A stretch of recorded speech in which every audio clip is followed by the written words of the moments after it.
Thank you for tuning in to All Things Real Estate. Once again, here are your hosts, Brad Avergon and Gary Kelly. We're back with All Things Real Estate. I'm Gary Kelly with Castaneda Realty Group, and I'm joined by Brad Avergon, the always debonair loan officer, loan originator, loan whatever from Fairway Independent Mortgage. Still independent after all these years. Still independent. Yes, sir. So, Brad, we were talking about your thoughts on dressing houses. Why don't you carry that on? You know what? Because I don't know. It's one of those things that when you look at the staging, everything looks perfect. It looks, nothing is untouched. Now, let me clue you in on a little secret. No one lives that way that I know anyway. No one lives that way. You got kids running around, you got dogs running around, you got all this other stuff. It doesn't look like that picture perfect, but for some reason, you have to dress up the house really nicely for it to have that appeal, as opposed to have kids running around and dogs running around when people came to look at it. I don't think that would have that same kind of oomph. So you're in the money business. Yeah. Okay. Do people take out loans to do staging and prep for houses and stuff like that? No, no, I've never seen them do that. I've seen them buy things on their credit cards, and then, when the house is sold, they return some of those items. I've seen that. I've seen people do certain things.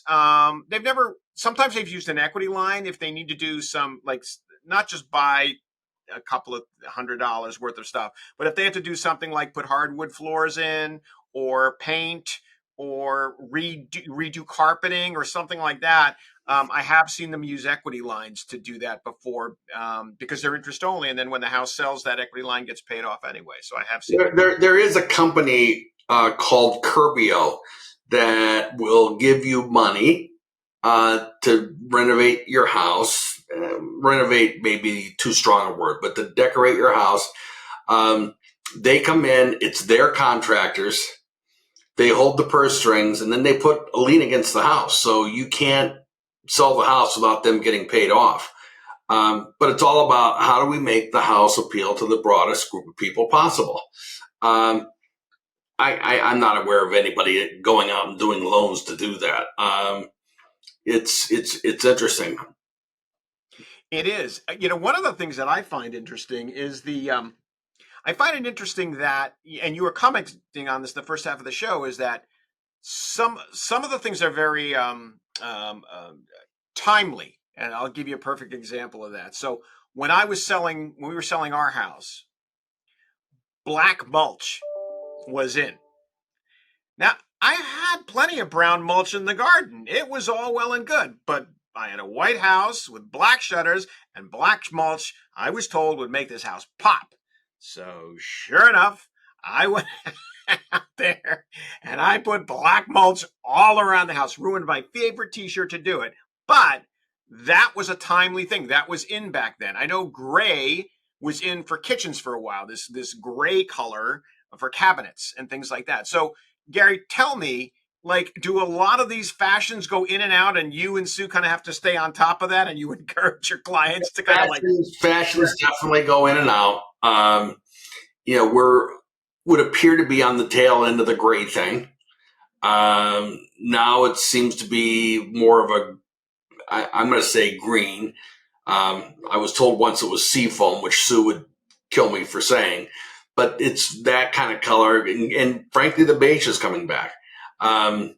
So I need granimals to get dressed in the morning. Okay. Myself as well. As I sit here now, I don't know if you can see my beautiful jeans. Nice blue jeans. Lovely. Wonderful. Lovely. Yeah, they're timeless. Ever since Levi came out with them. And this is a flannel. So yeah, but it's got the company logo on it. So that's what's important, I suppose. But the idea is I'm not a fashion guy. I do read GQ magazine, and for the life of me, they were in there the other day saying that they were really excited that some guy was wearing this really cheap watch. It was only $500. I'm like, $500 for a watch? And I'm a guy that used to have watches when I worked in corporate America. Having a nice thin watch was important. I was never someone that went for the towering watch. I wanted a thin watch. But today I carry this. Yeah. And it tells me the time. I don't carry a watch. I don't like that. And so, is this a stylish thing? No, I don't think so. But it's certainly functional. And it certainly will tell me the time too. I think there's a difference. I think there's a lot of people. So my brother is an avid watch collector. Has some beautiful, beautiful watches. But he's got a cell phone too that kind of tells him the time. But it's a fashion thing. It's a fashion statement. I think for him and for a lot of other people. And I think sometimes when they're looking at their homes, I know when we did our home, we had an interior decorator, and we paid her ungodly sums of money, and blah blah blah blah blah. And I was having trouble digesting it, but love my wife, and happy wife, happy life. So we went ahead and did that. For me, that's one of the things is when I've gone down the interior decorator path, and they'll come in, at least the ones that we use, and say, "Well, what's your style?" I don't know. Shabby chic? I don't know. And I don't know. I remember one time hiring a decorator that came I had sold my house and I was living in an apartment, and she moved things around, and it was like coming home was like going to Disneyland. Every room was a little bit different, and she did a great job, and that was fun, but I don't want to live that way. And whatever. It is what it is. Yeah, I think dressing a home. This is why I keep using the term dressing a home.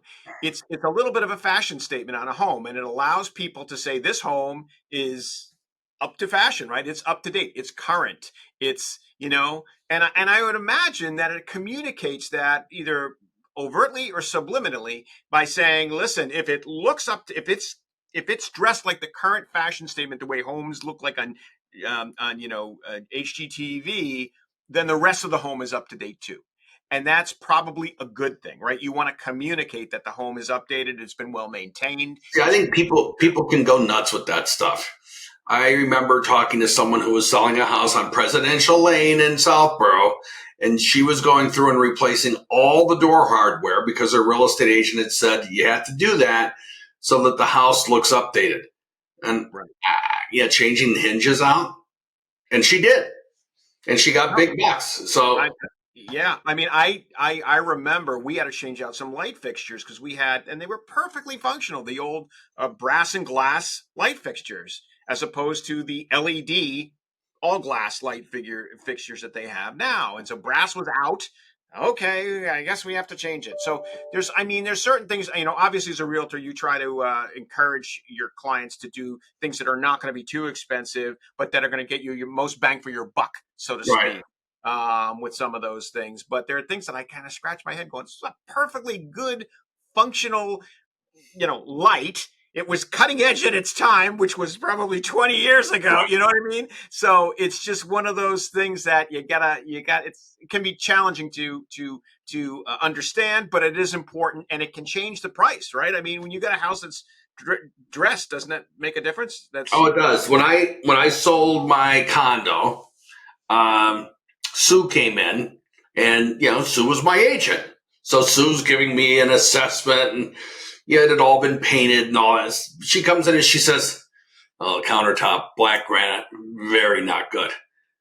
And frankly, I reacted just like a consumer. I am not changing the countertop. I'm not going to do it. It's black. It's been black, and it'll be black for a long time.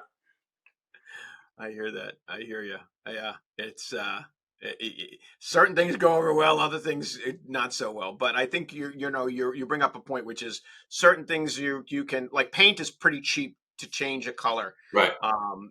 Especially if you picked a color that was not neutral. Let's say you picked a color. I want a feature wall, and the wall's going to be black. That might have appealed to you. I know my son was into that that might appeal to him. But for somebody coming in, you want light, you want airy. The other thing is, this is killed me when I had to do it. But we had to take the window dressings down that I paid tremendously large sums of money for. We had to take them down because they didn't Naked windows are in. the light. They needed to have light in the house. Right. It makes sense. I just, but that's where you bring in the professionals, right? Because you're not buying your own house. Somebody else has to, and that's where having a professional can tell you this is going to make your house sell faster for more money. But as you know, the professionals don't always agree. No, you can have one come in and say, do it one way, and then the house sits there and someone else comes in and says, well, yeah, you should have. You don't have any curtains up? Of course it's not going to sell if you don't have curtains. And you get into that conundrum of what do I do and who do I believe? And it can be very annoying and costly. Yeah, for sure. And so you do have to kind of find the person that you're going to go with and go with their philosophy. But you also bring up that, sometimes you tell those professionals, like you did to Sue, I'm not changing those black countertops. We had a beautiful, we had family pictures taken there, beautiful weeping willow in our front yard of our other home. And one of the agents came in and said, you need to cut that down. I said, I planted that tree when my daughter was born. There's no way in hell that tree is coming down. And it didn't come down. The house sold. The first thing the guy did was take the tree down. And broke my heart personally, but it wasn't my house anymore. Right. It was blocking his view. He wanted the tree down. Right. Brad, parting words. Parting words from the world of finance. We didn't talk much finance this show. Listen to professionals. Get your house dressed to sell, and then come to me for a mortgage. That's my parting words. Perfect. And Brad, how do they reach you? Best way to reach me is via my cell phone, which is 978-375-5531, or via email at brad@bradavergon.com. And Gary, how do they reach you? I'm Gary at movewithgary.com, and it's 508-733-6005. Brad, thank you. I appreciate your staying dressed for the whole show. Gary, you are the couturier of casas. Have a great day. I'm going to look that up. Once again, thank you for watching All Things Real Estate. If you have any questions, feel free to reach out to Brad or Gary.